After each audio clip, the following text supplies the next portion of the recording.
Hello and welcome to this full beginner's guide and tutorial for Claude AI. If you're looking to get started with Claude, then this is the video tutorial for you. I'll have timestamps in the description of the video so you can rewind and go back to sections that you want to review, as well as a pinned comment down below with some frequently asked questions or problems that you might run into. So the first thing you want to do is go to Claude.ai. And it'll bring you to this homepage here. In order to sign up for an account, you either log in with your Google account or you type in your email here and create an account that way. Once you've done that, it'll verify your email, and here you will be presented with the Claude home screen or interface here. The first thing that I want to show you is in the lower left-hand corner, you can see your account information here. Once you're here, you can click on the View All Plans option here, and you can see that we can choose between a free plan or these two paid plans, which are the Pro and Max, and you can pay for these both monthly and yearly to save some money. Everything that you see today, you will be able to do in the free plan, and there will be a couple of things that I might mention throughout the tutorial to tell you that you can do things quicker or in more detail if you have a paid plan. So once we've done that, go back to our homepage here.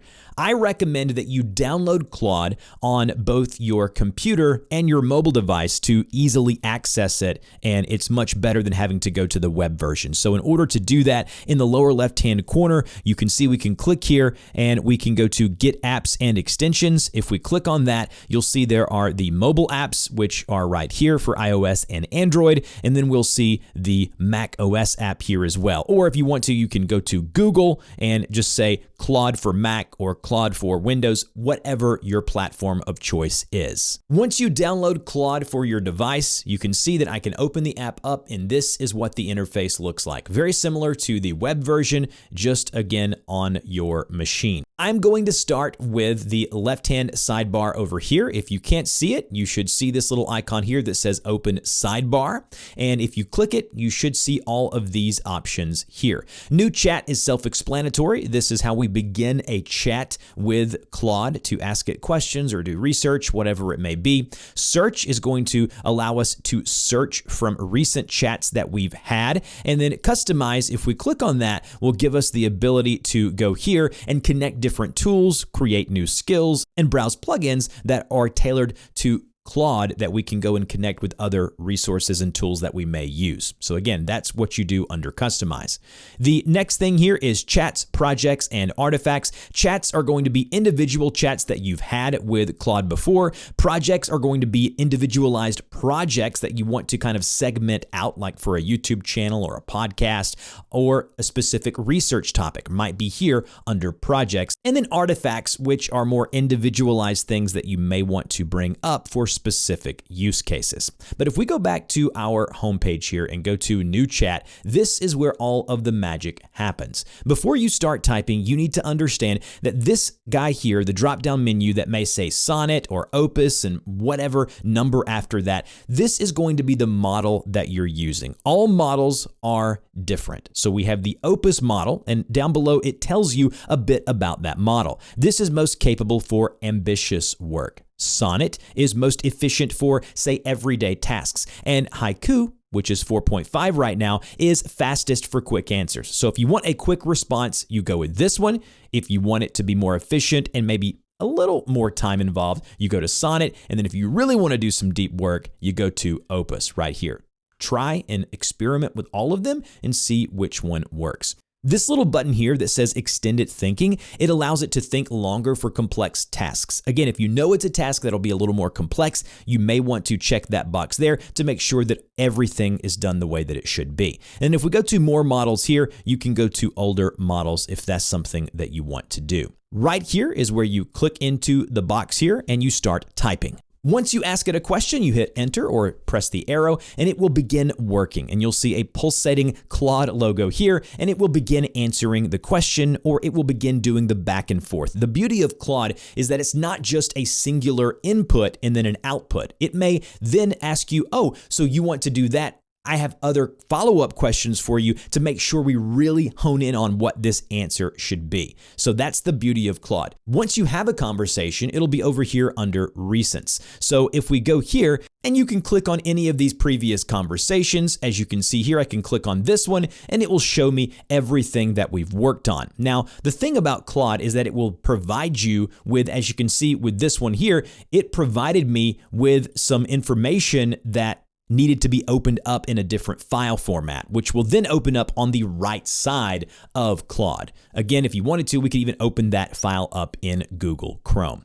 So what you're doing here under the chat section is going to be just, again, chats and individual conversations. And to have a new chat, you click on new chat and then you begin to have a back and forth with Claude. The way that AI tools work, it's much better for you to have interactions like a conversation as opposed to a singular question if you're wanting to get the best results. I would Google how to prompt AI, how to better prompt, and you will learn how to get better as time progresses. Now, down below here, we're going to see a couple of buttons. We're going to see write, learn, code, life stuff, and then from drive. All of these are just little buttons. If we click on write, it'll give us some kind of templates of, hey, do you want to create interview questions? Here's a good prompt for that. If you want to learn, here are some good prompts for learning. You know, you could plug and play. Oh, I want to design learning challenges or create a study plan. If we click on that, it'll create us a study plan and give you a template of what a prompt like that may look like. If you've started a conversation and you want to stop it, you hit the little stop button here. But as you can see, it will begin to prompt and ask us questions and follow-ups. So it's going to be, let's say, a course or a class. How much time do you have and what's your timeline? Let's say 2 to 4 weeks to study. Okay, now it's going to give us a more in-depth answer because of the back and forth that we're having. And then you can even give custom answers like, what's the course or class about? We'll say algebra and then hit enter. And how much time can you realistically study each day? 1 to 2 hours. And again, these back and forths are what's going to make the final response or thing that you get to utilize much better than if you just did a singular question.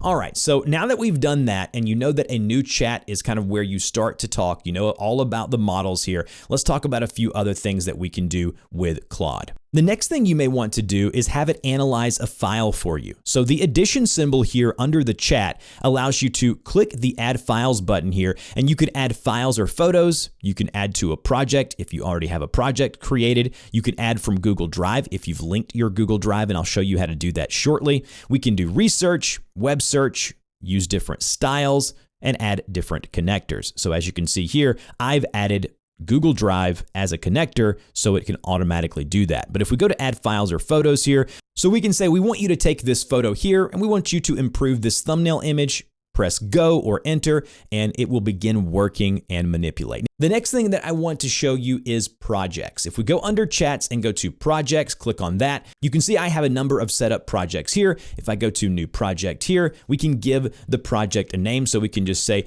project 1. Let's just say you're trying to learn to juggle. You can say, I want to be an expert juggler by the fall of this year. And, go ahead and create project like that. And then every chat that you have underneath this project will be, saved underneath this project as opposed to just individual chats that you're having with Claude, as I just showed you previously. And then the memory, the project memory will show after a few chats, it will begin to, like what I've done here with my YouTube channel and some podcasts that I've done, it will allow, all of these chats that I've had, it will remember them. And under memory here, you can see I can go to edit. All of this are things that it's learned along the way with our conversations that we've had underneath this project.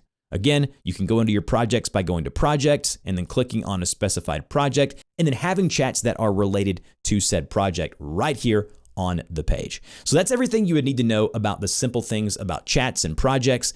Now let's talk about customizing your experience. If we go down here to our username and then we go to settings here, under general, you can decide what Claude should call you, what your name is. You can hit this drop-down menu here to say, hey, this best describes what I do for work.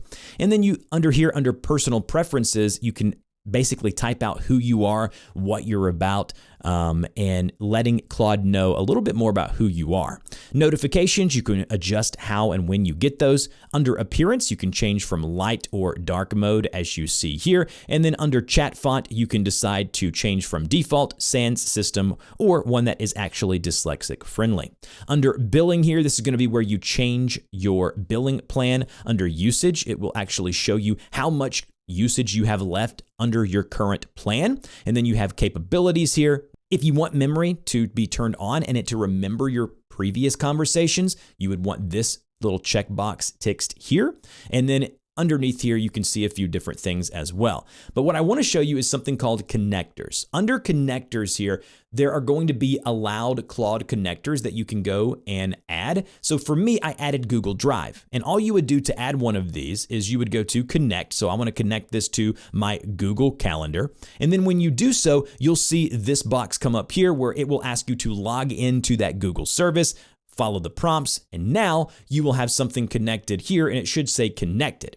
If you want to remove that, you hit the 3 dots and then you can disconnect if that's something that you want to do. The last thing that I want to mention is that Claude is very good at coding. So if you're wanting to code a mobile app or an app for desktop, or you're wanting to code a website, Claude allows you to do that with the Claude Code option here. You'll see 3 tabs. You're going to see chat, which is what we've talked about today. You're going to see Cowork, which that's something we'll mention in a minute, which gives Claude access to your computer if it's connected to one or device and help you and do different tasks that way. And then code, which is what I was just mentioning, it will allow you to go in here and say, okay, I want to work on a new app. And then you would connect it to say the terminal, but that's not really a beginner thing. If you want to do more with Claude Code, I'll do a further in-depth tutorial about that. But Cowork, which is the second tab here, you can see I've given it access to specific folders of my computer. So I can say work in folder. I want you to go to my downloads folder. As you can see here, allow Claude to change files in downloads. We'll go to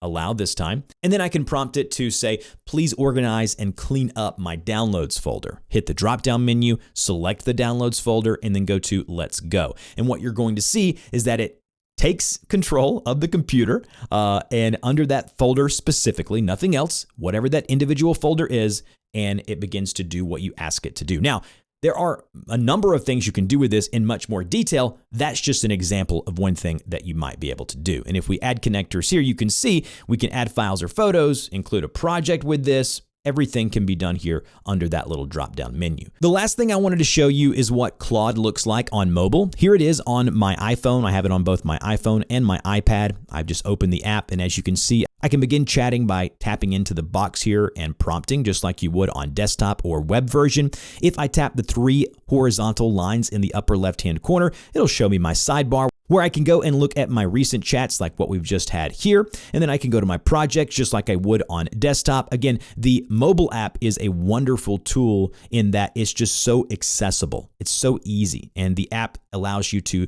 tap the microphone there and just talk to it as opposed to having to type everything for your prompt. And so I like the mobile version for that reason alone. Is it worth it to upgrade free versus pro? So free is great for casual use, daily use with, say, Sonnet, just the general usage, asking questions, getting a bit of feedback. The Pro, which is the $20 a month version, it gives you higher usage limits, gives you access to Opus, which is a different model, extended thinking, and priority access. And if you're paying for the Max plan, which is what I do, $100 or $200 a month, it's for power users who use it daily and significantly with more volume. It's really up to your use case. I think I would start with free. If you see you like the responses you're getting, you can up it to Pro and then kind of go from there. Again, I'm going to have some pinned comments down below with maybe some other things or questions that you might have about Claude. And then I will also have the timestamps where you can go back and review certain sections if that's something you wanted to do. If this video helped, don't forget to like, share, and subscribe, and I'll see you guys in the next video.